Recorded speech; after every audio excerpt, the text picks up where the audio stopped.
dasar, yaitu hak untuk hidup, hak untuk tumbuh dan berkembang, artinya belajar, bermain dalam suasana yang menyenangkan, hak perlindungan dari berbagai tindak kekerasan, dan hak partisipasi atau dilibatkan dalam berbagai keputusan menyangkut anak-anak dan masa depannya. Kita tahu anak-anak pada dasarnya senang belajar, senang bergerak, senang berteman, berpetualang, kadang-kadang senang mencoba, senang bermain, dan kadang-kadang juga senang melawan. Tapi adalah bagian dari kreativitasnya yang harus tetap dihadapi dengan tenang dan diarahkan potensi perlawanan ini menjadi sesuatu yang sifatnya kreatif. Dunia anak adalah dunia bermain. Suasana bermain yang menyenangkan ini yang merupakan dunia anak-anak dan manfaat bagi perkembangan jiwa mereka adalah termasuk perkembangan psikomotorik, perkembangan psikososial, emosional, perkembangan moral, dan juga perkembangan kreativitas mereka. Belajar bagi anak-anak mohon tidak harus dengan cara-cara kekerasan. Bukan zamannya lagi membentak, menjewer, dan sebagainya. Nah, mungkin ada para ibu, bapak yang masih suka menjewer atau membentak dan sebagainya. Semua anak rindu rasa aman dan nyaman di dalam keluarga. Ini yang mohon kita ciptakan di dalam era new normal ini, di mana sebagian sementara terpaksa harus berada di rumah dulu. Kecuali harus ada hal-hal yang penting sekali. Orang tua sering ada di dekat anak, namun juga sering tidak hadir di hati putra-putrinya. Nah, ini yang mohon sangat disadari, sehingga posisinya harus akrab dengan anak. Berbagai permasalahan anak sering karena berkurangnya fungsi keluarga sebagai pranata kontrol. Kurang ada komunikasi, kurang ada semacam rapat keluarga, saat-saat mendengar suara anak, dan sebagainya. Pendidikan yang diperlukan saat ini pertama adalah agama dan nilai-nilai. Kemudian keterampilan sosial, seni budaya, lalu olahraga yang mengajarkan kerjasama dan juga kreativitas. Orang tua selain guru tentu saja memegang peran penting, apalagi saat era new normal ini. Beberapa kalangan sudah menganjurkan sampai akhir tahun berada di rumah saja dulu. Karena mungkin ada wilayah hijau, tetapi ada siswa dari wilayah merah atau guru yang kemudian juga dalam perjalanannya memakai kendaraan umum dan sebagainya. Sehingga kewaspadaan tetap harus diingat untuk tetap dipertahankan. Sementara ini anak-anak belajar di rumah dulu. Mungkin dimulai dengan rapat keluarga. Kita menyusun program harian. Jam sekian apa. Ada saatnya belajar, tapi ada saatnya bermain. Ada saatnya ada gerakan-gerakan olahraga atau senam atau menari bersama dan sebagainya. Dan patut difahami semua anak pada dasarnya cerdas. Cerdas pada bidang yang saling berbeda. Ada yang cerdas matematika, tapi ada yang cerdas menyanyi, cerdas menari, cerdas menggambar, cerdas bersosialisasi, dan sebagainya. Ada, katakanlah, 5 tokoh yang kecerdasannya saling berbeda. Anggap saja serba Rudi. Rudi yang pertama adalah Rudi Habibie, Rudi kedua adalah Rudi Hartono, jago bulu tangkis, Rudi ketiga adalah Rudi Hadi Suwarno, pandai memotong rambut, Rudi keempat adalah Rudi Salam, pintar acting, main film, dan Rudi kelima adalah Rudi Khairuddin yang pandai memasak. Nah, 5 Rudi ini saling berbeda potensinya, tapi dihargai oleh orang tua masing-masing dan berkembang menjadi tokoh yang tetap saling berbeda, tapi juga saling berharga di masyarakat. Kurikulum era new normal juga harus tetap berpihak pada hak anak. Sehingga kurikulum saat ini adalah kurikulum darurat, karena keadaannya juga darurat. Jadi tidak bisa dipaksakan harus mengejar target kurikulum dari Kementerian Pendidikan dan Kebudayaan. Bahkan yang penting adalah saat ini kurikulum kehidupan. Bagaimana anak-anak tetap kreatif menghadapi kehidupan ini dan bisa mempraktekkan dalam kehidupan sehari-hari. Sistem pendidikan yang tepat akan mendukung pengembangan karakter putra-putri kita. Bahwa anak-anak pada dasarnya sudah sopan dan santun, tangguh, rendah hati, penuh hormat, jujur, kreatif, disiplin, dan sebagainya. Tapi kalau nuansa pendidikan penuh dengan kekerasan, yang semula sopan santun, akhirnya berani melawan orang tua. Kalau di sekolah, kadang-kadang penuh kekerasan juga berani melawan guru. Tangguh akhirnya mudah rapuh. Rendah hati bisa menjadi sombong, penuh hormat, berani melawan orang tua, dan seterusnya. Standar isi pendidikan kita sesuai dengan keputusan dari Badan Standar Nasional Kementerian Pendidikan dan Kebudayaan, nomor 1 adalah etika. Ini yang jangan pernah lupa diajarkan kepada putra-putri kita dengan keteladanan, dengan contoh-contoh nyata dari para orang tua. Estetika juga, keindahan, kerapian, saatnya berada di rumah saja selama berbulan-bulan, mungkin merapikan rumah, merapikan almari yang berantakan, kamar yang seperti kapal pecah, dan sebagainya. Iptek, ilmu pengetahuan dan teknologi, juga dalam praktek-praktek sehari-hari, kemudian nasionalisme, bangga sebagai anak Indonesia, mencintai budayanya, permainannya, pakaian tradisionalnya, dan sebagainya, dan juga kesehatan melalui kegiatan olahraga antara lain. Para ahli mengatakan semua anak pada dasarnya senang belajar, kalau suasananya juga menyenangkan. Belajar yang efektif adalah belajar dalam suasana gembira. Tidak dengan kekerasan, tidak dengan ketakutan, tidak dengan bentakan, dan sebagainya. Ibaratnya kalau ada lagu Ayo Mama, jalan-jalan kita ke pasar, janganlah lupa membeli mangga, mendidik anak janganlah kasar, stop kekerasan sekarang juga. Jadi bukan saatnya mendidik dengan cara kekerasan. Ayo mama, dan seterusnya. Jangan lagi ada kekerasan di dalam keluarga. Sehingga dimulai dari tadi, mendidik yang penuh dengan kekuatan cinta, kasih sayang, dan persahabatan. Suasana ini masih sering terjadi, nah, kadang-kadang memukul, sampai ada lagu, kalau lagu Soleram diganti, anak-anak semua baik, anak-anak semua manis, anak manis janganlah dipukul, sayang kalau dipukul lapor LPAI atau LPAI atau KPAI adalah tempat bagaimana sering anak juga mengadu karena adanya kekerasan dalam keluarga.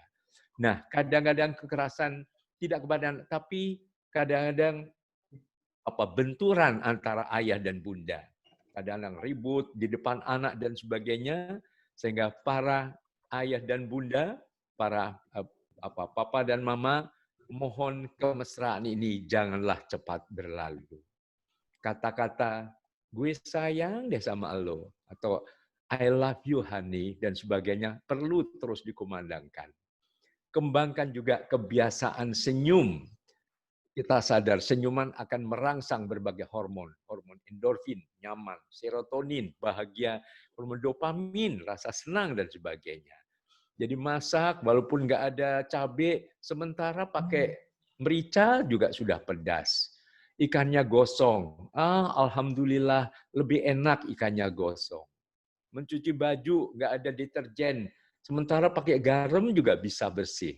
Pendek kata, selalu penuh rasa syukur, selalu berpikir positif. Nah, saat ini anak-anak juga dihadapkan pada alat teknologi canggih, televisi, gadget, dan sebagainya. Kadang-kadang juga tidak boleh terus-menerus menatap layar televisi karena kurang baik untuk kesehatan mata. Kadang-kadang menghafal perjanjian, kalkulus, diferensial, integral yang memusingkan melalui layar. Sehingga perlu juga ada pendekatan para orang tua di dalam menjelaskan dengan buku-buku, dengan tulisan, dan sebagainya. Kalau tidak, anak akhirnya ketergantungan pada gadget, akhirnya tidak ada komunikasi dalam keluarga. Untuk membuat suasana keluarga yang ramah anak, mari kita canangkan gerakan nasional Sasana, Saya Sahabat Anak. Kami dari Lembaga Perlindungan Anak Indonesia sudah merintis 2 tahun yang lalu mencanangkan Presiden Sahabat Anak, Menteri Sahabat Anak, Gubernur, Bupati, Wali Kota, terus turun, akhirnya camat, lurah, RT, RW, akhirnya ayah dan bunda juga menjadi sahabat anak. Jadi mohon para ayah dan bunda selalu dekat dengan putra-putrinya dengan nuansa persahabatan. Alumni SMA Negeri 7 Jakarta adalah juga sahabat anak, sahabat putra-putrinya sendiri. Berikan apresiasi terhadap putra-putrinya, ayah bangga padamu nak, ya, akan membangun konsep diri yang positif pada putra-putri tercinta, dan akhirnya mereka juga lebih pede, percaya diri, siap menghadapi masa depannya dengan lebih optimistis. Sebagai orang tua juga mohon terus belajar. Membaca buku-buku, mungkin psikologi populer atau ruang-ruang psikologi, membaca buku tentang pendidikan, ya, ada child psychology, child development, dan sebagainya, atau buku ada multiple intelligences dari Howard Gardner, yang menjelaskan bahwa semua anak pada dasarnya cerdas, walaupun dalam bidang yang berbeda. Ibaratnya anak-anak ini adalah aneka warna bunga-bunga yang elok di taman sari keluarga. Ada bunga mawar, ada bunga melati, ada bunga anggrek, bunga kenanga. Semuanya indah, kata Bu Kasur. Mawar melati, semuanya indah. Jadi anak-anak kita juga indah, cemerlang, sesuai dengan potensinya masing-masing. Ada yang pintar menggambar, senang pintar matematika atau fisika dan sebagainya, pintar bicara, ya, pintar menggambar atau mendesain, lalu pintar main musik atau bernyanyi, pintar gerakan-gerakan kinestetik, olahraga, cerdas sosial, peduli pada teman-teman yang kurang mampu, ya, yang membutuhkan pertolongan, ada cerdas diri dan ada cerdas alam, lingkungan pada alam, tumbuh-tumbuhan ataupun hewan. Jadi 8 kecerdasan ini perlu kenali pada setiap putra-putri kita.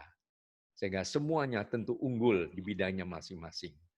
Belajar juga dapat dilakukan dengan gembira bersama keluarga. Di mana saja, bisa di taman, bisa di dapur, bisa ruang makan, ruang tidur, dan sebagainya. Dan intinya, belajar tidak harus dengan cara-cara kekerasan. Diperlukan komunikasi yang efektif antara orang tua dengan putra-putri tercinta. Dan kunci sukses menghadapi anak adalah kreatif, penuh dengan ide-ide. Artinya mungkin kita kadang-kadang menyuruh orang, menyuruh putra-putrinya tidak harus dengan membentak. Kadang-kadang sudah sore atau sudah siang, harusnya biasanya pagi, tapi karena di rumah saja, ayo mandi. Coba, tentu beda kalau dengan nada indah.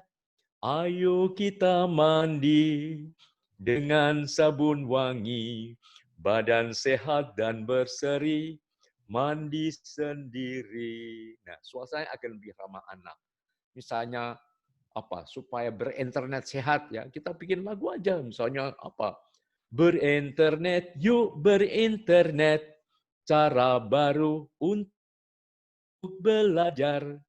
Satu kata harus diingat, berinternet sehat. Nah, akhirnya anak juga tidak merasa tertekan karena suasananya penuh dengan kreativitas.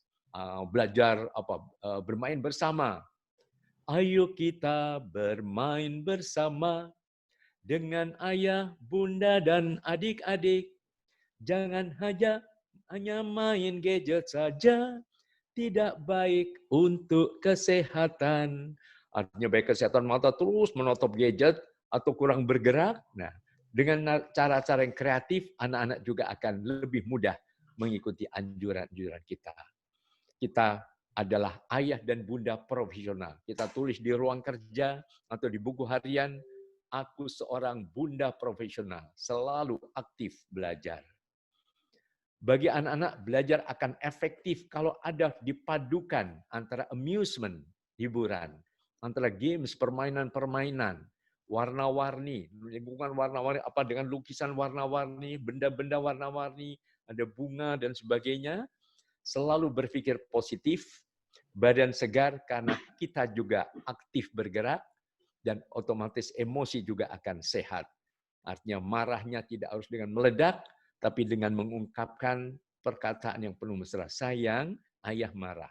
Sayang, bunda marah. Waktu itu kan janji akan belajar jam sekian sama-sama misalnya. Tetap dengan komunikasi yang ramah anak.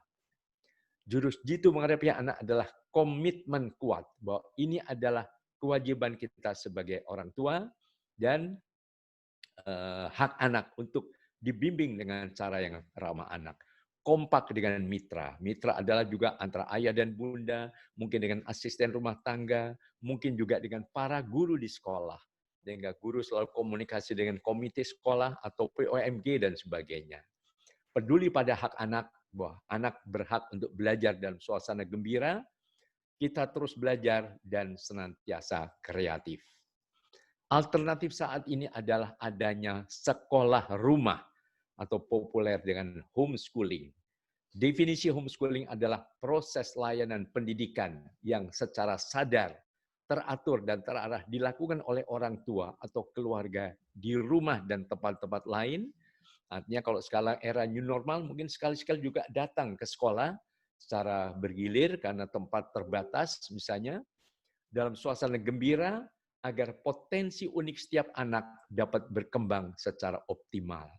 Dan mereka selain nanti juga akan menjadi, mungkin akan melanjutkan ke pendidikan tinggi, tapi ada juga yang begitu lulus mungkin akan menjadi pengusaha, mungkin ada menjadi artis, olahragawan, dan sebagainya.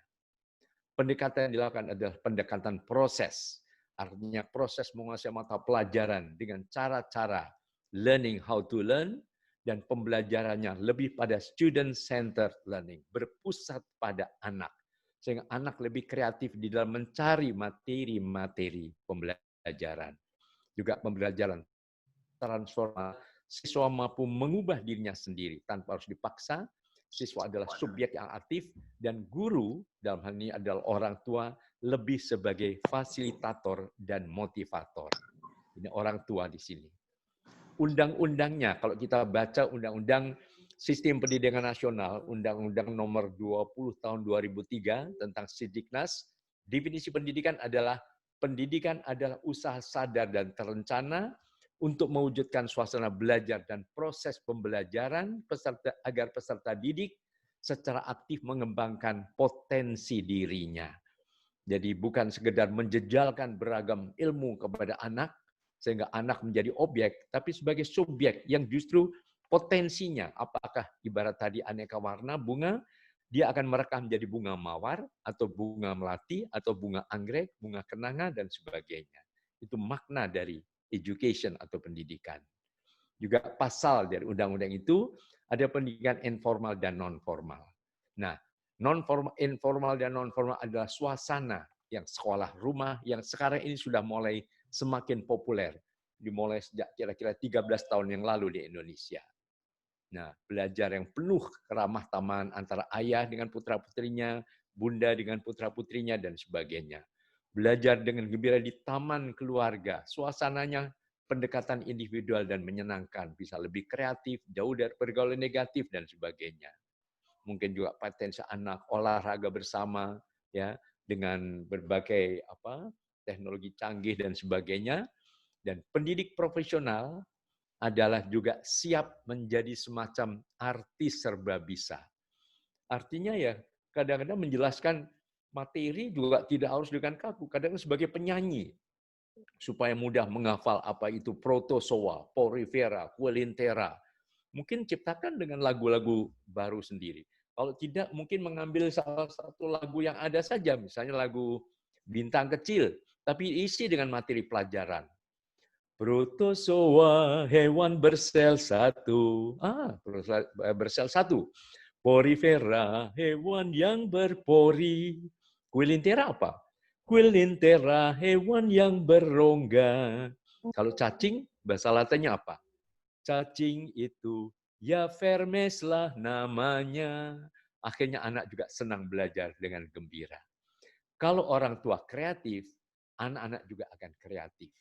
Dan kadang-kadang juga kreativitas juga dengan bukan hanya menyanyi, mungkin mendongeng. Mungkin mendongeng bagaimana dulu Pangeran Diponegoro dengan gagah berani naik kuda. Itu akan membangkitkan semangat juga. Mungkin juga Kapiten Patimura, bagaimana Cut Nyak-din di Nagara Aceh Darussalam, dan sebagainya. Atau dengan boneka juga boleh. Kadang-kadang ada boneka yang dulu pernah populer, weleh, weleh, weleh. Saya si Komo. Nah, Yuk kita belajar matematika ya, misalnya. Jadi intinya kreatif untuk menciptakan suatu cara-cara yang lebih menarik.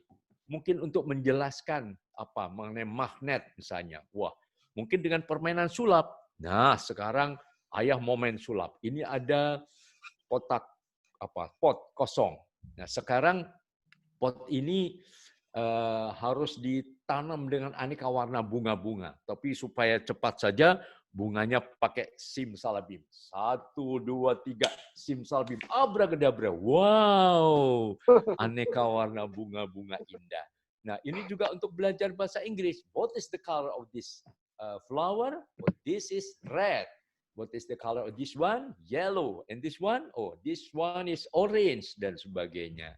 Jadi ciptakanlah suasana kreatif. Kalau orang tua kreatif, anak-anak juga akan kreatif, dan kita semua bisa belajar. Belajar menyanyi, belajar mendongeng, belajar menggambar, sekali-sekali belajar main sulap, dan sebagainya. Impian anak-anak adalah rumah yang ramah anak. Impian anak-anak adalah lingkungan yang layak anak, dan arahnya adalah idola, yaitu Indonesia yang layak anak. Yang kemudian didukung ada kabupaten dan kota yang layak anak adalah untuk menciptakan suasana agar anak-anak tumbuh dan berkembang dengan optimal, merdeka belajar, akhirnya menjadi pribadi unggul di masa yang akan datang. Mari kita serukan kepada putra-putri kita semua, anak-anak tersenyumlah. Karena mereka bukan hanya ingin cerdas atau kreatif, mereka juga ingin bahagia bersama keluarga tercinta. Dan bahagia karena apa? Karena kita semua mendidik dengan kekuatan cinta, dan supaya tidak terlalu larut malam, karena mungkin ada bapak ibu yang sudah harus istirahat, saya tutup dengan lagu Mendidik dengan Cinta, sederhana.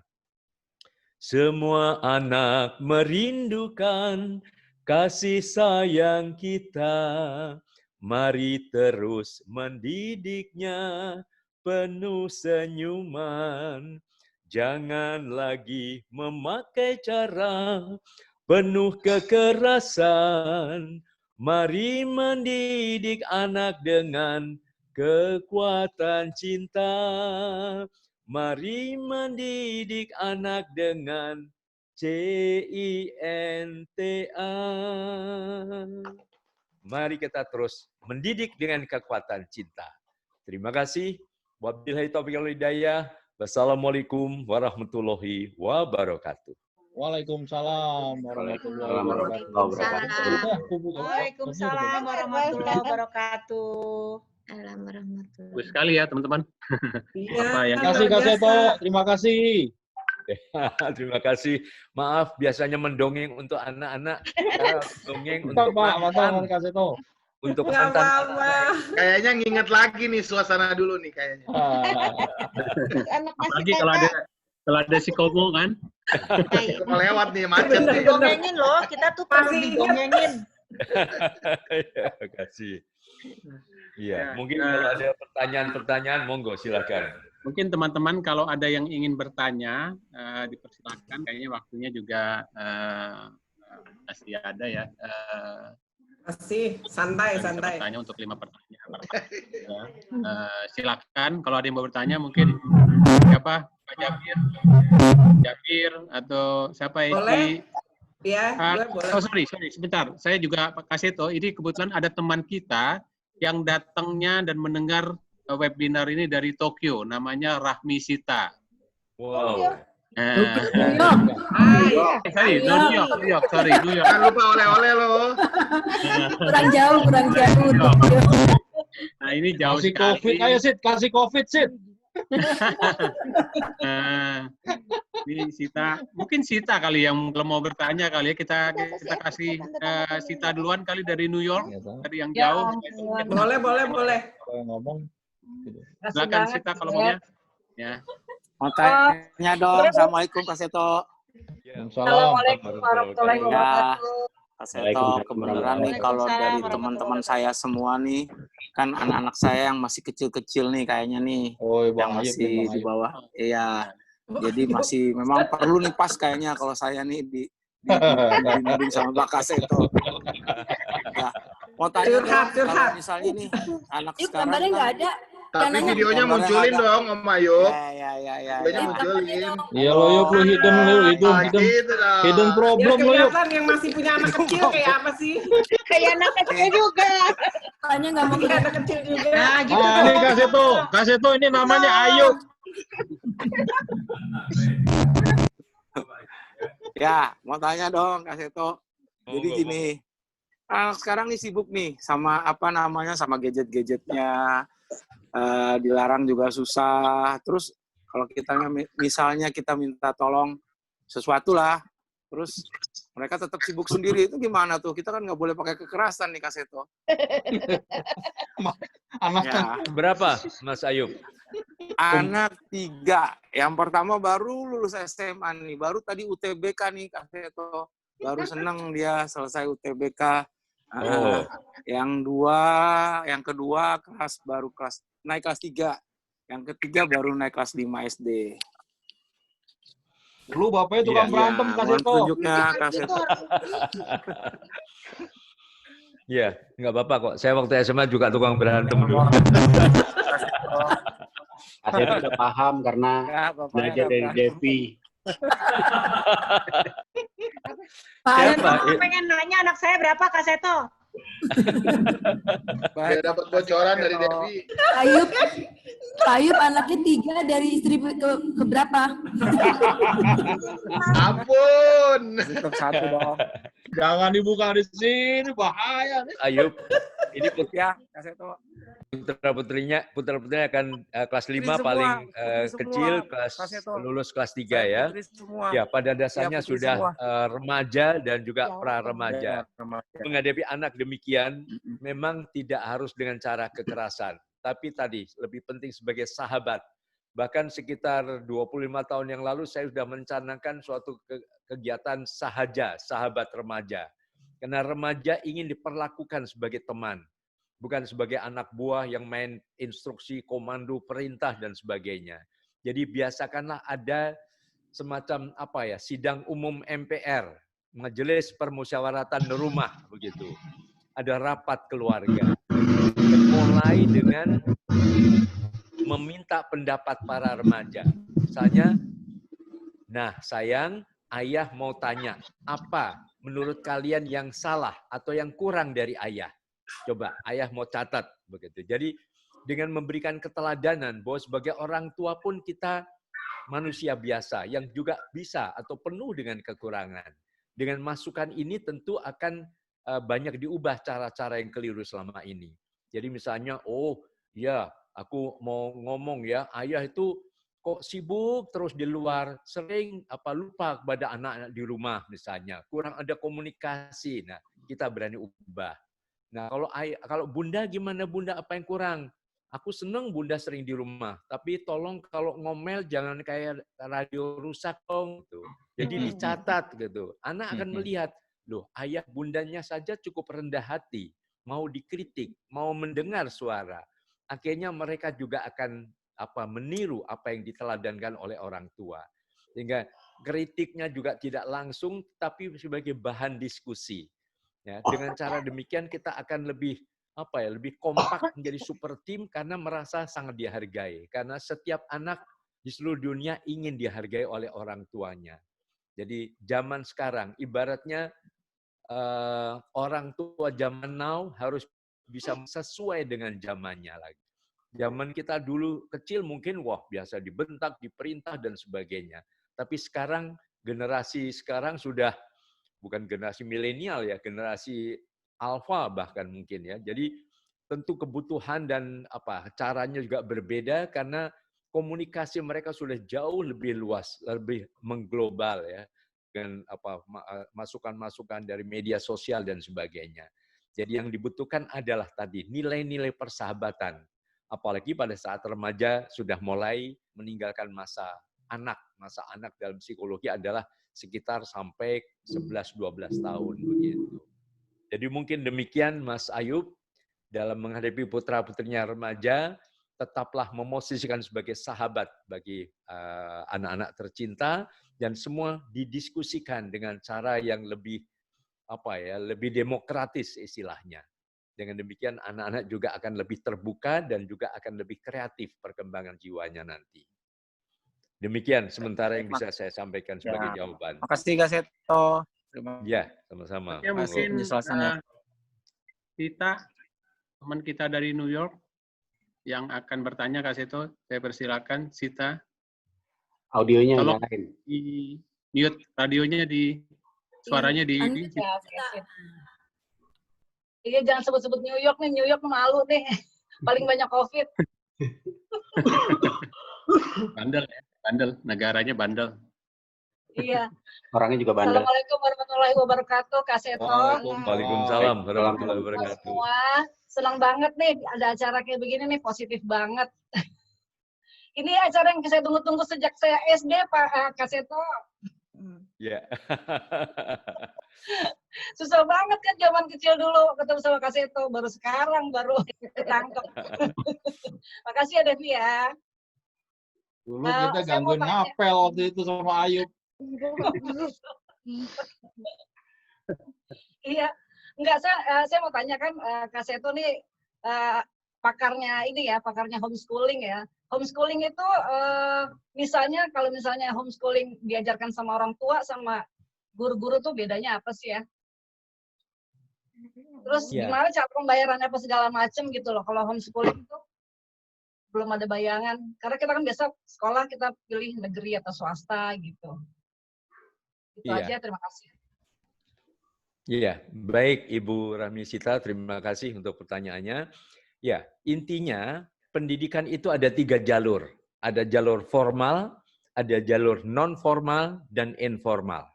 Nah, jalur informal adalah kalau memang bersama keluarga saja. Artinya satu orang kemudian mendapatkan penjelasan baik itu dari orang tua atau mungkin bisa memanggil guru les yang datang ke rumah. Nah, kalau ditanya bagaimana sosialisasinya, artinya itu kan akademik saja. Tetapi sosialisasinya kan dia bisa menjadi anggota paduan suara, anggota kelompok tari, kalau masih kecil sanggar menggambar, atau ikut futsal dan sebagainya. Jadi itu sosialisasinya juga cukup tetap luas. Jadi tidak benar kalau dikatakan para homeschooler itu menjadi Cooper. Hanya di rumah saja, not just school at home istilahnya. Nah, itu yang informal. Dan banyak anak-anak homeschooler yang informal, yang di rumah saja, itu yang ada acceleration. Bahkan dari catatan Asahpena, ada asosiasinya, Asosiasi Sekolah Rumah dan Pendidikan Alternatif, disingkat Asahpena. Ada siswa yang umur 15 tahun sudah mulai kuliah di Singapura. Kemudian ada yang 16,5 tahun sudah kuliah di Amerika. Jadi kadang-kadang itu ada acceleration percepatan masing-masing. Jadi pendekatannya lebih individual, kemudian cocok untuk anak berkebutuhan khusus. Ya. Anak berkebutuhan khusus bukan arti yang di kiri saja. Misalnya yang penyandang autisme misalnya, bukan. Tapi juga anak-anak jenius, anak-anak yang sangat berbakat, yang tidak bisa dengan jalur formal karena merasa, saya pemikirannya jauh berapa tahun ke depan begitu. Jadi anak-anak yang sangat cerdas itu berkebutuhan khusus juga. Sehingga pendekatannya juga dengan cara individual tadi. Jadi ini dijamin oleh Undang-Undang tadi nomor 20 tahun 2003 tentang Sistem Pendidikan Nasional. Nah, sekarang sudah banyak kelompok-kelompok homeschooling tadi. Ada kalau yang non formal, artinya belajar di rumah juga, tapi belajar ke sekolah juga. Misalnya homeschooling kami, itu mereka masuk sekolah hanya 3 kali seminggu. Senin, Rabu, dan Jumat. Per hari hanya 3 jam. Untuk SD SMP itu jam 9 sampai jam 12 sudah. Yang SMA jam 1 siang sampai jam 4 sore sudah. Tetapi prestasi akademiknya juga tidak diragukan. Catatan kami dari sekitar 2.400 alumni itu diterima di kedokteran negeri saja, ada yang diterima di UI, di Gajah Mada, Universitas Sumatera Utara, dan Unhas, Universitas Hasanuddin Makassar. Di ITB ada, IPB ada, itu yang eksakta. yang antropologi, psikologi, ekonomi, hukum juga banyak. Di luar negeri ada satu diterima di Harvard, Amerika Serikat. Kemudian di berbagai perguruan tinggi yang bergengsi di Australia, di Inggris, dan sebagainya. Jadi itu yang akademik. Tapi yang kemudian lulus SMA sudah 2 tahun, lulus SMA sudah bisa buka kafe sendiri, usahanya sendiri. Ada yang berprestasi sebagai olahragawan, motocross internasional, juara golf internasional. Ada yang artis, penyanyi, kemudian pemain film, dan sebagainya. Jadi itu adalah pilihan anak, bukan pilihan orang tua. Jadi jangan, mulai sekarang kamu harus homeschooling misalnya. Kalau anak senang sekolah formal ya silakan. Tapi yang nggak cocok dengan sekolah formal, misalnya bosan, misalnya mungkin dibully oleh teman-temannya, akhirnya memilih jalur homeschooling, itu tetap dijamin oleh undang-undang dan tetap bisa melanjutkan ke pendidikan lanjutan baik di dalam negeri maupun di luar negeri. Intinya adalah demikian, Ibu Sita. Terima kasih. Terima kasih banyak, Kak Seto. Ya, Sama-sama. berikutnya mungkin Mei Narni yang ingin bertanya, dipersilakan Mei. Halo. Mei. Kalau Mei nggak ada tadi Anita ya, Ade. Anita. Ya, tadi Eci juga mau nanya tuh katanya Eci. Hah? Tadi Desi Nanti angkat tangan. terakhir soalnya untuk mahasiswa. Ya, ya. Mungkin Ade atau Anita ingin bertanya? Tadi Anita Ade ya? Iya. Ya, silakan. Iya, Assalamualaikum Kak Seto, saya dengan Anita. Iya, tadi Kak Seto menjelaskan kalau pembelajaran harus menjadikan anak-anak sebagai subjek, bukan objek. Apakah dengan sistem pendidikan yang sekarang ada, itu sudah diterapkan, sudah ini, karena saya merasa anak saya 2, yang satu sudah tingkat, mau tahun kedua, yang kedua mau masuk kuliah besok ini. Itu dengan ini aja kita sudah orang tua babak belur juga dia. Jadi kita kalau dulu kita belajar, orang tua tidak terlalu involve untuk mengurusi kita. Tapi kalau sekarang kayaknya dengan sistem yang berubah, ini aja mereka yang mau ujian UTBK aja sampai puyeng orang tua juga, anak juga jadi stres karena peraturan yang selalu berubah gitu. Jadi saya pikir kayaknya kalau menurut Kak Seto, apakah pendidikan Indonesia sekarang sudah menjadikan anak sebagai subjek atau kalau saya merasa sih objek banget karena semua diterapkan, semua dijajah mana yang kira-kira pas gitu. Kayaknya masih seperti itu. Begitu Kak. Iya, baik Ibu Anita, terima kasih pertanyaannya bagus sekali. Ya, memang kebijakan Kementerian Pendidikan dan Kebudayaan sekarang ini dengan prinsipnya merdeka belajar itu justru mendorong anak untuk lebih sebagai subjek. Jadi bukan sekedar objek saja. Dan itulah makanya ada prinsip merdeka belajar. Bahwa belajar itu jangan ada tekanan, harus ada kebebasan psikologis. Ada keamanan dan kebebasan psikologis, tidak selalu disalahkan, tidak harus begini-begini dan sebagainya. Sehingga tadi salah satu pilihan, kalau memang tidak cocok dengan sekolah formal, maka jalurnya adalah tadi, bisa menjadi non-formal atau informal tadi. Nah, sekarang ini memang tanpa sadar semua dipaksa oleh keadaan. Ya, oleh pandemi COVID-19 ini untuk belajar di rumah saja, sehingga banyak yang kemudian masuk ke homeschooling. Ya.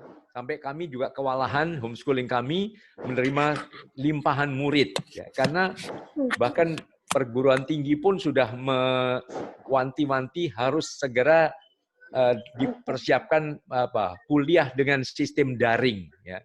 Dan ini juga Kementerian Pendidikan sudah menegaskan bahwa ini di rumah saja ini sampai akhir tahun begitu. Bagaimana anak tiba-tiba begini? Tapi ya karena situasi dipaksa demikian, maka memang tidak ada pilihan lain. Dan mohon diingat, setiap manusia, setiap anak memiliki suatu kemampuan yang sering dilupakan, yaitu kemampuan adaptasi, kemampuan menyesuaikan diri, ada flexibility, ada kelenturan, sehingga tidak kaku harus begini, begitu.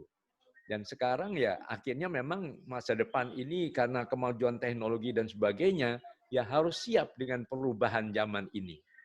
Beberapa homeschooler sudah mengatakan, wah untung saya udah lebih dulu memulai itu biasa di rumah, sehingga materi-materi dengan sistem daring tetap bisa diperoleh, dan kemudian ya sumber belajar ada di mana-mana. Ibaratnya belajar itu seperti sebuah iklan ya. Kapan saja, di mana saja, dengan siapa saja. Begitu. Jadi ini yang menghasilkan justru anak-anak yang tadi selain akademik potensinya cemerlang, tapi juga kreatif, lebih kreatif dan lebih siap untuk menghadapi kehidupan nyata. Yang kadang-kadang kita sering melihat ada begitu banyak sudah S1, S2 yang kadang-kadang mungkin akhirnya menyerah atau jadi penganggur dan sebagainya ya, karena kadang-kadang pembelajarannya seperti objek, hanya menghafal, dan menghafal. Tapi di sini justru kemampuan seorang untuk bisa merencanakan jadwal kegiatannya sendiri. Beberapa misalnya catatan kami para homeschooler ini yang ada yang tunarungu, tapi sekarang sedang kuliah di Amerika. Bahkan mempunyai cita-cita juga yang tidak kalah dengan anak-anak yang tidak tunarungu dan sebagainya. Jadi intinya adalah sebetulnya dorongan dari orang tua bahwa guru yang pertama dan utama adalah justru orang tua. Jadi kita melihat zaman dulu pun dengan sistem seorang dalang misalnya, ya anaknya juga menjadi dalang. Seorang pengusaha, anaknya jadi pengusaha, sebetulnya dia belajar langsung pada kehidupan. Bukan sekedar menggelar saja, kemudian tidak dikaitkan dengan keterampilan untuk menghadapi kehidupan, tapi justru langsung belajar sesuai dengan isi yang 5 tadi, unsur etika, estetika, ilmu pengetahuan dan teknologi, kemudian nasionalisme dan kesehatan tadi. Jadi pada dasarnya justru sekarang diarahkan menjadi subjek-subjek yang lebih kreatif dan aktif, yang bisa merancang sendiri, mengatur sendiri jadwalnya. Tetapi kalau memang belum siap, memang lebih cocok dengan sekolah formal, pendidikan formalnya tidak apa-apa. Tapi sekarang ini memang agak tergagap-gagap sementara sekolah formal karena terbiasa dengan tatap muka dan sebagainya. Begitu keadaan tidak memungkinkan demi kesehatan dan keselamatan jiwa, ya terpaksa akhirnya dengan sistem daring tadi. Tapi mohon para orang tua memberikan dukungan moral, kemudian pendampingan, tetap bersikap tenang, ya bijak di dalam menghadapi putra-putrinya. Kadang-kadang dinamikanya, gelora psikologisnya juga meledak-ledak. Mohon orang tua tidak terbawa arus, akhirnya mereka juga akan berpegangan pada sikap yang tetap lembut, tetap tenang, dan bijak dari kedua orang tuanya. Mungkin demikian yang bisa kami sampaikan jawaban. Terima kasih. Terima kasih, Kak. Pak Seto. Berikutnya, Ibu Suradi. Ya. Mungkin ingin bertanya, silakan. Ya, makasih Om Didet. Ya. Assalamualaikum Kak Seto. Waalaikumsalam warahmatullahi wabarakatuh, Mas Edi Suradi. Iya. Ya, Edot aja Kak Seto dipanggil ya. Oh, siap. Panggil saya juga jangan Kak Seto, Kek Seto sekarang. Aja. Tahun depan udah 70 tahun, jadi iya. sudah kakek. Dulu saya sama Ayub gangguin Kak Seto tuh kalau ngapel Devi waktu itu tuh. Kak Seto, ini mau nanya Kak Seto. Terima kasih banyak ke panitia. Kak Seto juga udah memberikan presentasi ke kita, pencerahan ke kita, ke orang tua ya. Jadi begini Kak Seto, kalau saya ingin bertanyanya, kebenaran anak saya udah kuliah dan di semester akhir, sekarang lagi skripsi walaupun pakai Zoom sama dosen-dosennya. Yang jadi pertanyaan saya gini Kak Seto nih, umur anak saya masih 21, insya Allah kalau misalnya ini memang bisa selesai di Agustus, jadi umur 21 dia udah S1. Nah pertanyaan saya, menurut Kak Seto itu dengan usia 21 itu jika dia lulus S1 sebaiknya itu kerja dulu atau sekolah S2 gitu Kak Seto? memang sih terpulang dari kita ya. Maksud saya, kalau dari kacamata psikolog gitu, macam Kak Seto misalnya, itu kira-kira gimana tuh Kak Seto? Makasih Pak. Itu aja Kak Seto, makasih. Assalamualaikum warahmatullahi wabarakatuh. Iya, baik. Waalaikumsalam warahmatullahi wabarakatuh. Terima kasih, Mas Edi. Ya, gini. Tadi salah satu hak dasar anak adalah hak berpartisipasi. Artinya hak didengar suaranya. Jadi bukan zamannya sekarang para orang tua mengatakan, saya itu maunya anak saya begini. Gitu. Nanti dibilang, kamu harus begini. Kata Kak Seto, kamu harus begini. Gitu. Tidak. Setiap anak punya visi dan misi sendiri yang jelas. Ya. Dan ini yang harus mendapatkan apresiasi, harus dihargai. Jadi kata-kata yang terbaik menurut kamu apa? Jadi yang terbaik untuk dia sendiri. Jadi ada beberapa klien saya yang sudah lulus doktor dalam usia yang sangat muda. Kemudian ijazah doktor di mana? Mama, ini ijazah doktor yang selama ini Mama impi-impikan. Sekarang saya mau izin, saya mau main musik kembali. Dan tidak menikmati doktornya, jadi ini ijazahnya biar untuk kebanggaan Mama saja. Nah, sampai ibunya sangat sedih sekali. Jadi, marilah kita betul-betul dari awal menghargai mana yang terbaik untuk putra-putri kita. Makanya tadi, kebiasaan diskusi dan sebagainya, sehingga anak-anak akhirnya tidak menyesal, aduh saya begini gara-gara begini, gara-gara dulu disuruh mama atau papa dan seterusnya begitu. Jadi dengan cara yang sangat demokratis, pokoknya yang terbaik untuk kamu. Sehingga pada saat anak mungkin harus jatuh bangun, ya dia merasa bahwa ya ini resiko dari berani saya mengambil keputusan. Dan anak yang berani mengambil keputusan juga akan lebih tangguh pada saat nanti menghadapi kehidupan yang penuh juga dengan tantangan, penuh dengan cobaan dan sebagainya. Jadi kadang-kadang kita lupa mencetak robot-robot yang patuh, robot-robot yang penurut dan sebagainya yang belum tentu sesuai dengan potensinya masing-masing. Jadi biarkanlah anak mempunyai mimpi-mimpi yang indah masing-masing dan beri kesempatan untuk bisa melalui mimpinya itu atau meraih mimpinya itu dengan kekuatannya masing-masing. Mungkin itu yang bisa saya sampaikan. Jadi dikembalikan ke kemauan anaknya sendiri ya, Kak Seto ya? Iya, tapi tentu juga dengan diskusi. Dengan mungkin kita sekedar memberikan taman. Tapi menurut kamu bagaimana? Kamu cukup percaya, cukup ini, dan sebagainya. Sehingga, oh iya betul, Mama. Aduh, terima kasih diingatkan, Ma. Oke, menurut saya gini gimana? Oke. Pendek kata semua adalah untuk for the best interest of the child, ya. Itu yang paling penting untuk pendidikan putra-putri kita. Terima kasih. Makasih Kak Seto. Assalamualaikum warahmatullahi wabarakatuh. Waalaikumsalam warahmatullahi wabarakatuh. Oke, berikutnya siapa teman-teman yang ingin bertanya? Gue boleh deh. Gue boleh. Oke. Desi.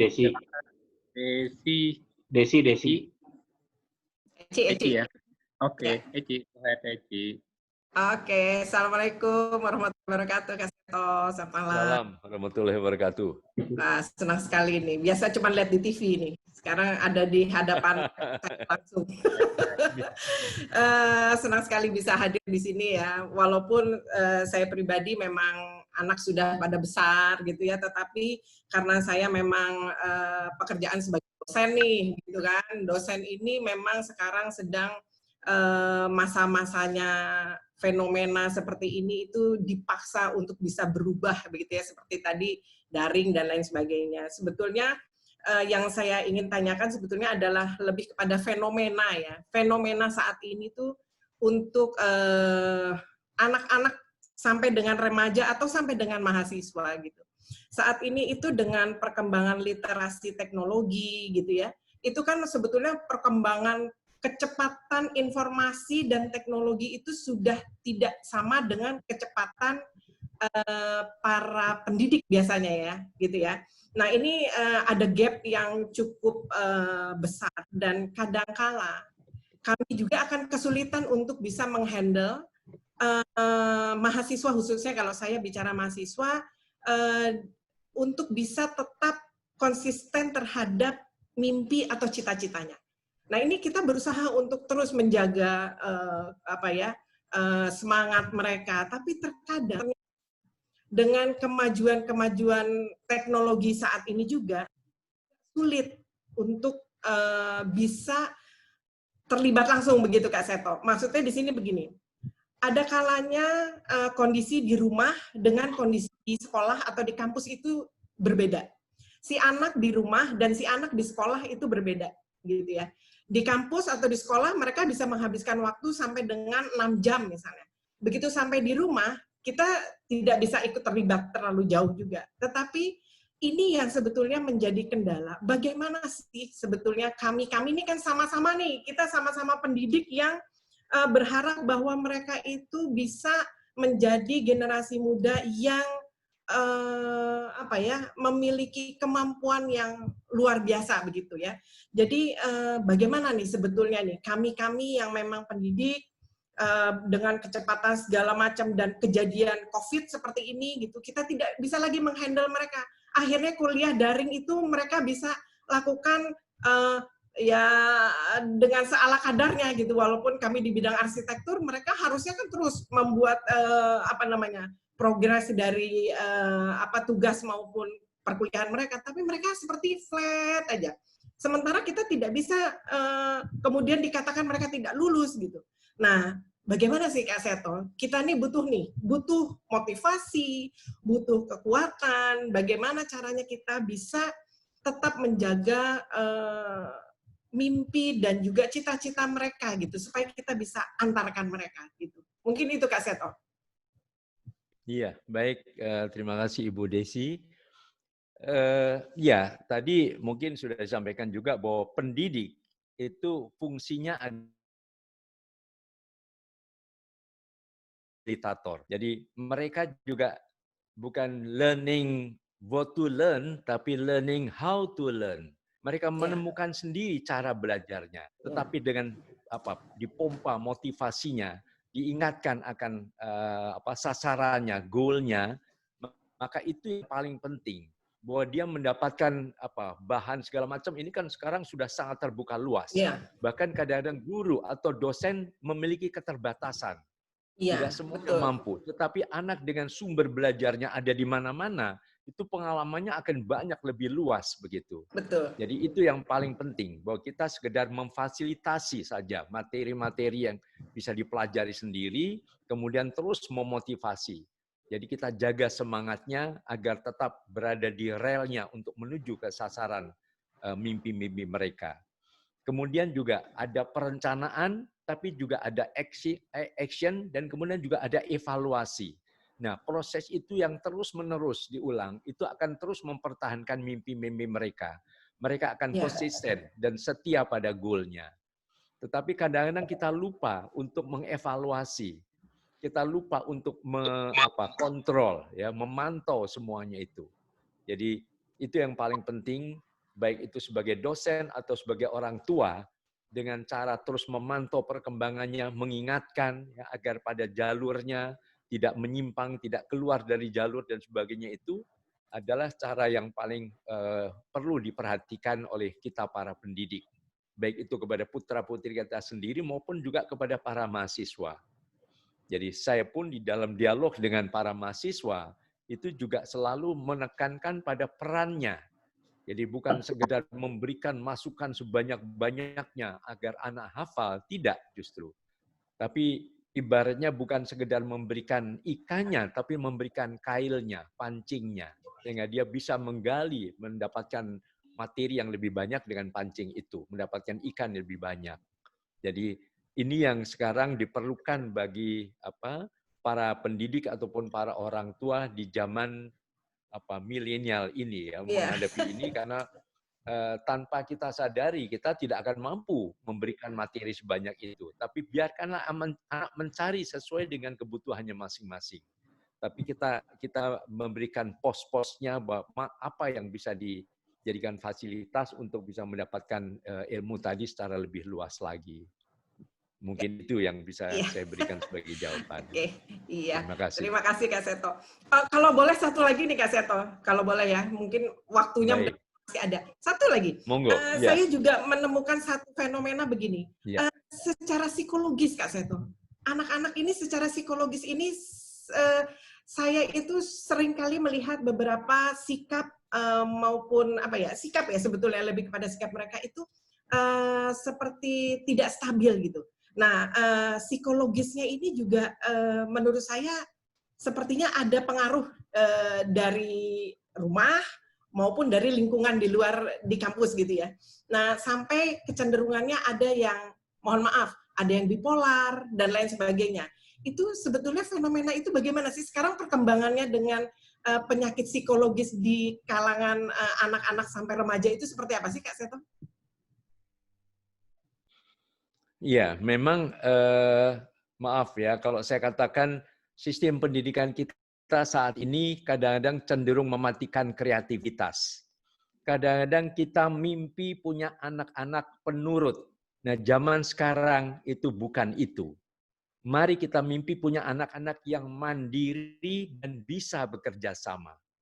Jadi di dalam mendidik, baik itu di rumah maupun di kampus atau di sekolah, itu tidak mimpi punya anak-anak, kamu harus begini, harus begini. Coba hafalkan, dalil Pitagoras adalah C kuadrat sama dengan A kuadrat plus B kuadrat.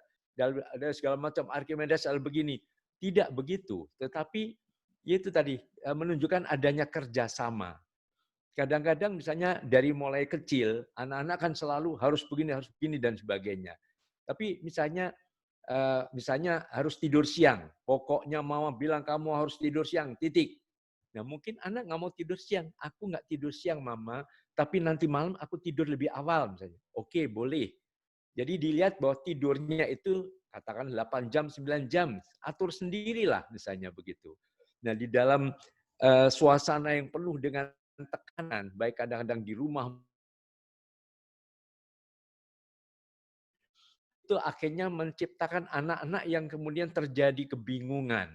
Karena aduh begini, mau ngambil ini. Sekarang ada banyak pengaruh-pengaruh juga dari luar. Dia tidak bisa mengambil keputusan. Akhirnya tadi, polar dan berbagai gangguan-gangguan psikologis yang lain. Begitu.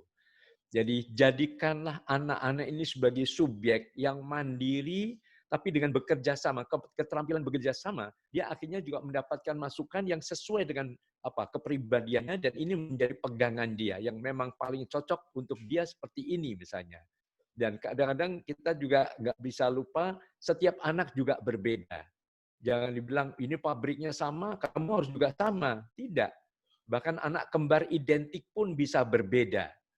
Jadi hargailah perbedaan ini, tetapi mereka dikembangkan untuk menjadi pribadi yang matang, sesuai dengan potensi masing-masing. Dan tiap anak diyakinkan, coba temukan apa keunikan kamu, apa kelebihan kamu, dan tetap bangga pada kelebihan kamu. Walaupun kamu mungkin tidak pintar matematika, tapi kamu pintar musik, ya mungkin jadi pemusik hebat, jadi Mozart atau Beethoven misalnya. Kamu tidak bisa olahraga tapi pintar nyanyi, mungkin kamu akan jadi Michael Jackson misalnya. Dan jadi setiap anak adalah tadi aneka warna bunga yang merekah dengan segala keelokannya. Mereka akan merekah menjadi bunga yang elok karena ditanam di tanah yang subur. Tanah yang subur adalah keluarga yang kondusif yang selalu memberikan apresiasi terhadap keunikan masing-masing anak. Demikian Ibu Desi. Oke, terima kasih. Kita sudah ada sekitar 6 pertanyaan, Kak Seto. Mohon maaf, apa masih bisa ada waktu untuk yang ingin bertanya atau bagaimana, Kak Seto? Saya mohon izin dulu. Saya sih masih muda. Mungkin para ibu-ibu dan bapak-bapak yang sudah harus istirahat, monggo silakan. Ayo teman-teman. Di sini muda semua, muda semua. Oh, muda semua. Ya. Oke, baik. Masih ada yang ingin bertanya, mungkin sekarang kan jam 9:15. Mungkin 15 menit lagi, nggak apa-apa ya, Kak Seto ya? Siap, monggo-monggo. Ya, silakan. oke, 15 menit lagi, masih ada waktu teman-teman kalau ingin bertanya. Kita kasih kesempatan bagi teman-teman yang masih ingin bertanya. Bertanya 2 kali nggak apa-apa ya, yang tadi udah bertanya, pengen bertanya lagi, go ahead aja. Yang baru pun juga nggak masalah, kita juga ada banyak di sini. Silakan. Ayo tunjuk tangan. Ada yang mau bertanya? Tadi Mei sempat ingin bertanya. Mei? Yang baru bergabung, Sofi. Iya. Hamzah, Maisal. Oh, ada Hamzah. Ada Hamzah. Ada. Joko, mau bertanya Joko mengenai yang sedang ini Jok sekarang? PPDB. Silakan teman-teman, kalau memang ada. Oh, tanya Tata, tanya Pak. Tata. Tata. Di-unmute, Tak, di-unmute. Pak, di-mute audio. Bentar. Tak, audionya Tak. Audionya Tak, dicontreng yang kiri bawah, delay. Kiri bawah. Tata, audionya masih di mute. Tak. Tata audio, Tak. Udah. Oke, ini udah. Oke. Tata. Ahead. Assalamualaikum Kak Seto. Waalaikumsalam warahmatullahi wabarakatuh. Sebenarnya kita sering ketemu sih di lapangan. cuman nggak begitu kenal ya. Di mana? Di airport? Oh, saya kebetulan di IO, jadi biasa nanganin Kak Seto juga ke sound system segala macam. Oh iya. Ya, terakhir kita ketemu itu acaranya Pak Kasur, Bu Kasur, sekolahnya di Taman Mini. Oh, oke. Oke. Enggak, saya mau tanya, kalau Kak Seto kira-kira setuju nggak ya, sekarang itu masuk ke sekolah itu harus pakai nilai akreditasi sekolah. Jadi bukan cuma umur, tapi akreditasi sekolah. Gitu. Karena kalau saya lihat kasihan anak-anak yang sekolah di negeri-negeri di kampung-kampung.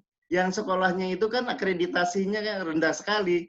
Walaupun anaknya itu pintar, kalau akreditasi sekolahnya kurang bagus, akhirnya dia jeblok juga nilainya. Gitu. Nah, justru sekarang yang saya lihat itu yang masuk negeri itu, yang akreditasi sekolahnya rendah, tinggi, seperti Al-Azhar, pokoknya sekolah-sekolah yang bagus lah, gitu. Akhirnya, maka itu saya tanya, kira-kira Kak Seto di KPAI setuju nggak nih sistem seperti ini? Makasih Kak Seto. Ya, baik. Harus kembali Pak Mas Tata. Iya, sebetulnya dengan menyudutkan seleksi itu pada akreditasi sekolah, sebetulnya juga merupakan bagian dari pelanggaran hak anak.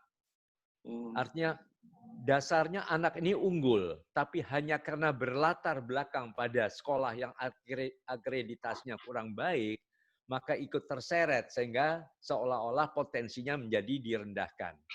Mungkin ada maksudnya pemerintah atau mungkin pemerintah daerah, yaitu supaya semua sekolah meningkatkan akreditasinya, supaya sarana prasarananya, kualitas sumber daya manusia guru-gurunya ditingkatkan.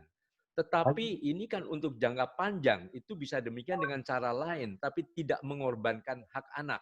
Hak anak yang unggul tadi, hanya gara-gara terseret pada akreditasi sekolah tadi. Akreditasi sekolah adalah tanggung jawab negara, tanggung jawab pemerintah. Jadi jangan anak dikorbankan.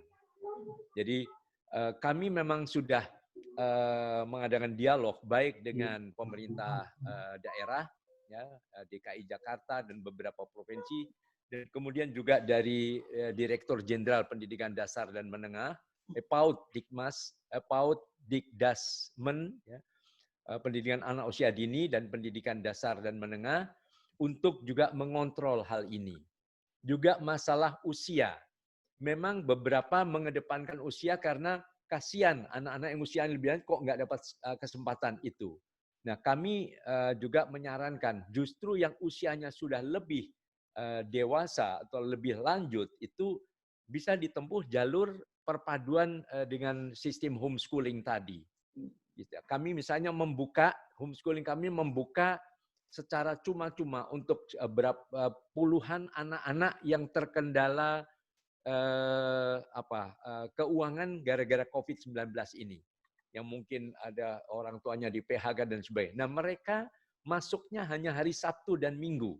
Selebihnya belajar di rumah. Jadi sistem non formal tadi, belajar di rumah. Tetapi kami yakin bahwa ini tidak ada bedanya dengan anak-anak yang lain yang selama sudah 13 tahun berjalan ini dengan sistem hanya 3 kali masuk sekolah dan selebihnya belajar di rumah, itu toh akhirnya juga masuk ke pendidikan tinggi yang bergengsi di berbagai tempat begitu. Jadi itu yang selalu kami upayakan perjuangkan agar hak anak untuk mendapatkan pendidikan itu tidak tergerus atau terlanggar. Nah, khususnya tadi jangan sampai masalah-masalah akreditasi itu menjadi penghambat anak-anak untuk bisa menempati ya sekolah yang memang berkualitas sebagaimana juga diimpikan oleh para siswa tadi. Demikian Pak Tata, terima kasih. Ya, makasih banyak. Jelas. Baik. Ya. Oke, teman-teman mungkin ada satu pertanyaan lagi untuk Kak Seto.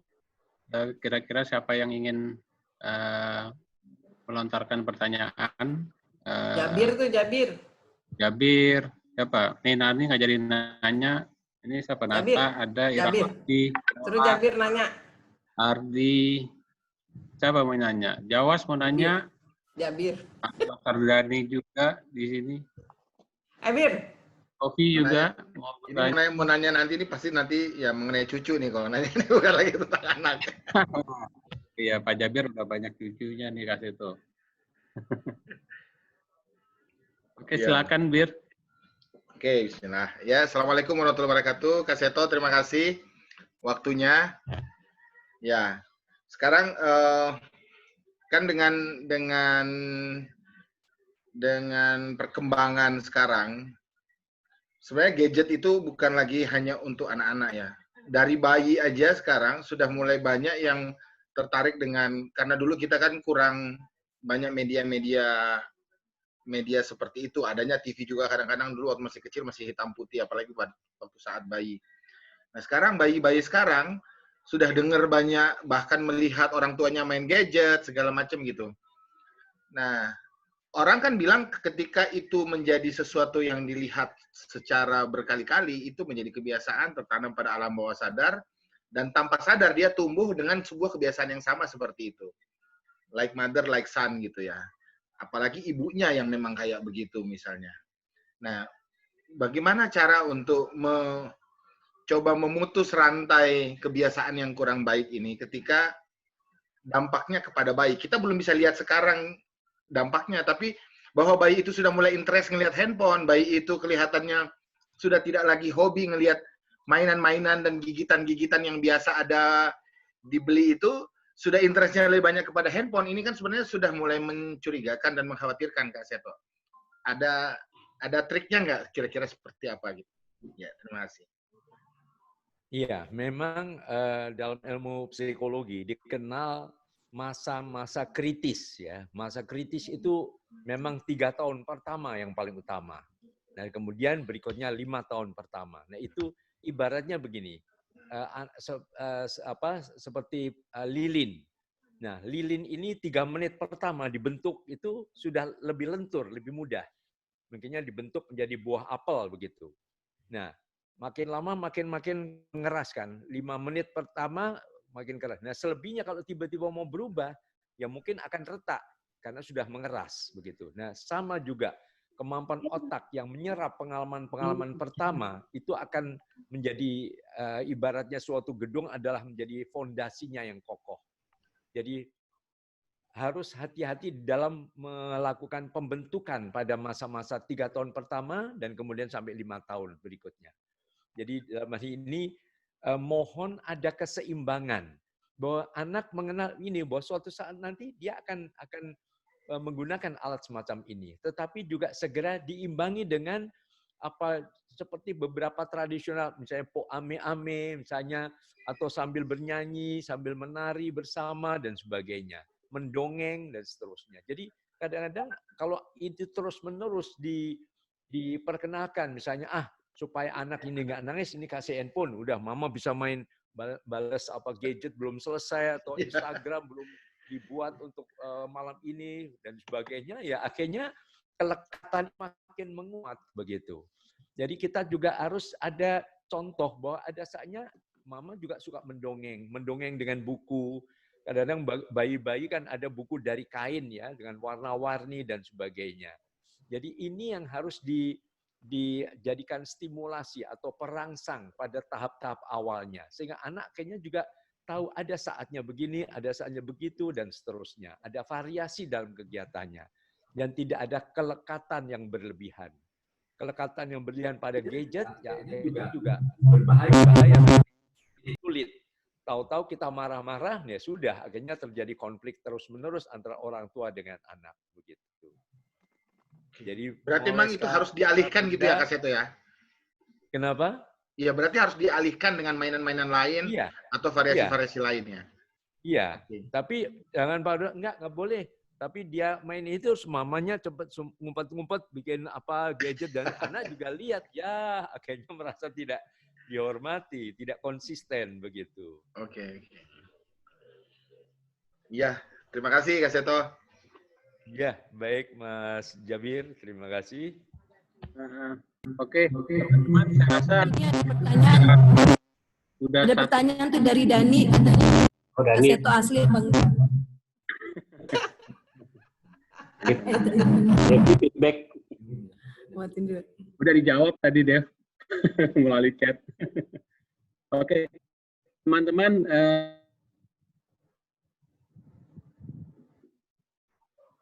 saya rasa kita sudah buat untuk malam ini. Jadi saya rasa pertanyaan tadi udah pertanyaan terakhir. Terima kasih banyak Kak Seto atas waktunya untuk kami teman-teman dari 7087 bisa hadir bersama-sama di Zoom silaturahmi ini dalam tema mendidik anak di era milenial. Banyak sekali manfaat yang kita dapatkan. Mudah-mudahan ini bisa jadi kita semua untuk bagaimana kita mendidik anak-anak kita ke depannya, terutama setelah melewati masa pandemi ini, mudah-mudahan bisa juga menjadi lebih baik seperti itu Kak Seto. Dan seperti yang Kak Seto sampaikan tadi, ya kita harus selalu membuat majelis rapat keluarga ya Kak Seto ya, supaya nanti kita bisa jadi sahaja. Halo, ya. Oke, jadi tadi kita harus sering-sering juga melakukan majelis rapat keluarga seperti Kak Seto katakan. Terus juga kita harus mudah-mudahan menjadi sahabat remaja dan juga sahabat anak. Jadi sasana tadi yang dikatakan Pak Seto. Itu yang kita ambil manfaatnya semua untuk kita menghadapi masa pandemi ini.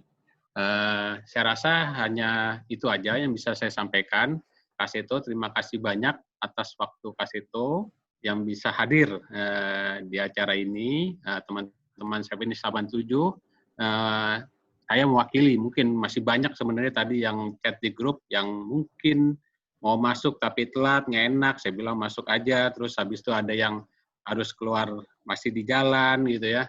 Jadi mereka tidak sempat, mereka nitip salam semuanya untuk Kak Seto, sehat-sehat selalu untuk Kak Seto dari teman-teman yang tidak bisa mengikuti Zoom ini. Saya rasa begitu aja. Terima kasih banyak Kak Seto dan Devi juga terima kasih yang Devi membantu terlaksananya acara. Terima banyak Devi. Coba semuanya di-unmute, semua di-unmute. Oke, semua unmute. Foto bersama dulu ya. Hanya dibuka, juga sama-sama menyapa Kak Seto. Terima kasih banyak Kak Seto. Mudah-mudahan kembali di lain waktu Kak Seto. Assalamualaikum warahmatullahi wabarakatuh. Kak Seto, makasih banyak. Foto bersama. Foto semua harus nyalakan dulu videonya. Susi. Video aktif video. Itu dia mereka berdua. Dari foto Jok. Neng, lo berdua gue, Neng. Ayo Joko foto Joko. Siapa nih gue? Berdua gue, Neng, berdua gue. Oke. Berdua gue.